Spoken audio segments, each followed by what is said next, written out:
Bari siz sömürmeyin ne olur. Sömürdüler, anne şefkatinden uzak, soğuk zeminlere ortak ettiler. Kendi içimize usulca gömüldük ve toprağa gömülenlere kördüm. Oysa seni gördüm. Bir kere açıldı, 10 defa kapandı gözüm ve kanayan yarama kurt oldu gözlerim.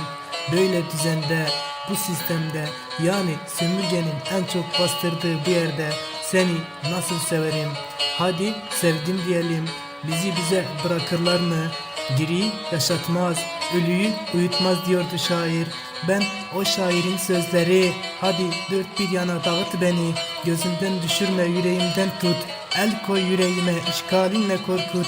Ve uzat ellerini, yüreğime yakın tut. Bu hangi peygamberin sabrı? Bu hangi tanrının intikam dünyası?